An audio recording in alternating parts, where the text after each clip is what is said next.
Hello everybody and welcome back to Thoughtful Thursday number 2.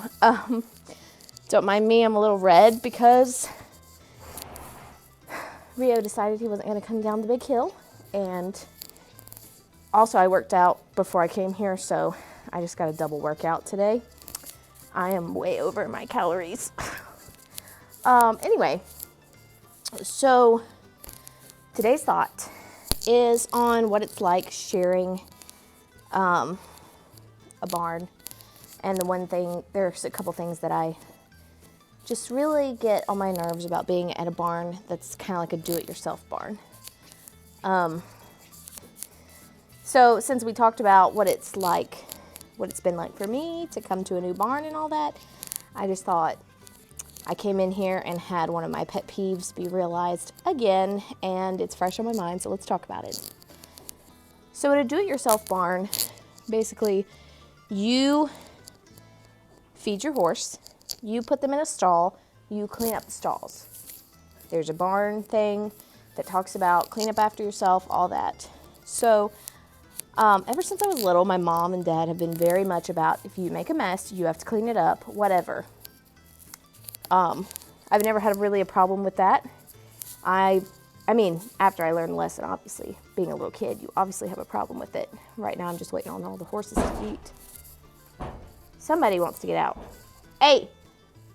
Stop. Anyway, they like to kick the stall door if they're done and they want to get out.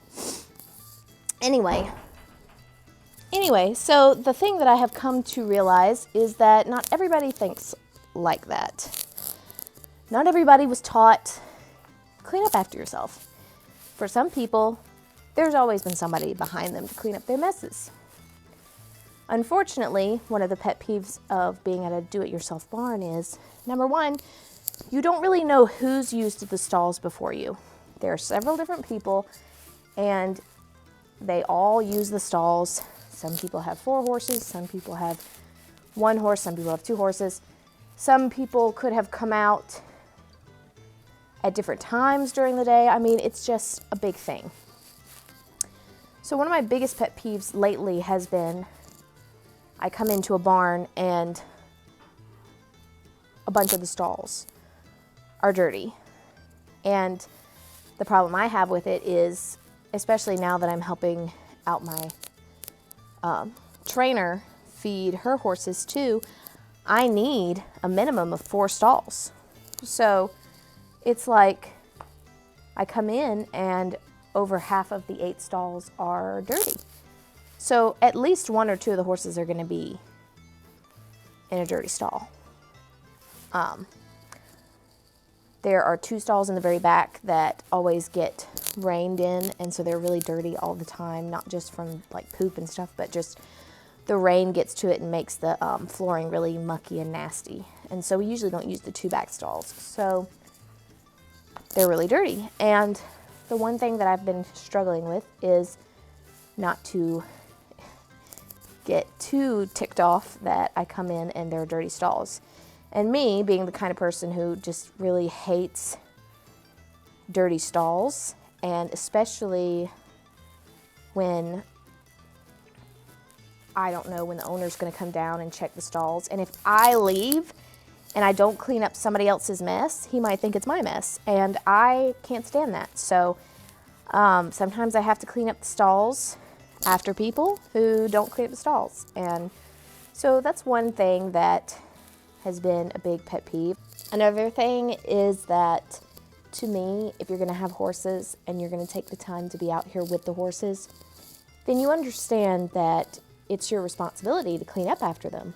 I mean, if this was your barn, obviously you were solely responsible for cleaning up. You know, you've got to do it. So why have horses if you're not going to take the time to do that? It's really important to think about those kind of things. I mean, I'm not going to own a car and just never get the oil changed and be like, why is my car breaking apart? Or why is this happening? Obviously, it's because you're not doing what you're supposed to do. Or when you get in your car and you're like, oh my gosh, the trash is overtaking my car. Why is this happening? Well, it's because there's not somebody behind you to take the trash out. If you're going to have something, you have to understand what comes with it. And unfortunately, some people just disregard that very fact. Also, just where people put stuff. Like things that are supposed to be in a certain place, and they use them, and then they put them wherever the heck they want. It's funny because, like, I know that if I ever have a barn, like, I want it to be a certain way, and I want it to be kept clean. And so whenever I'm at a barn that's not mine, I'm like, I know how I would feel if somebody came in who didn't have any investment in this barn, didn't pay for anything in this barn, and they just come in and they just trash the place. I would hate that. I hate that. I hate things being not put where they're supposed to be. So I really try to put things back where they're supposed to go, and I really try to keep things clean if I make a mess. And so those are just some pet peeves that I have about that. And, you know, unfortunately what happens is what you think is common sense and stuff like that, I have come to realize is not the norm in this society. Majority of people are not blessed with common sense. It is becoming more and more apparent to me that common sense isn't actually common sense. It's more like logical sense. And I don't know, that's just something I wanted to talk about, especially since today I come in here and all the stalls that I'm going to use are dirty. And I really hate that I have to come back behind them and clean it up. So, and I usually wait until after the horses eat, because it's not really all that dirty. It's like maybe a pile of poop here, a pile of poop there. But 9 times out of 10, if I clean up the stall before they go in, then they poop in there. And then I have to clean it again.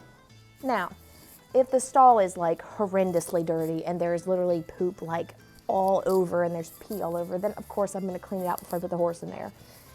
If it's like one little pile in the corner, I'm not going to worry about it because it's not really going to affect them. But yeah, so anyways, guys, thanks for watching this second episode of Thoughtful Thursdays.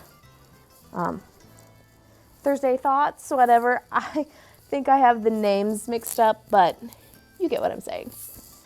And I'll see you guys next week with another thought. But, you know, you got to have the lower your expectations on how people are going to do things, the more times you are not disappointed. And that sounds awful, but I will have to say that every time that I do that and they meet my low expectation, I'm not as angry as when they don't meet my high expectations.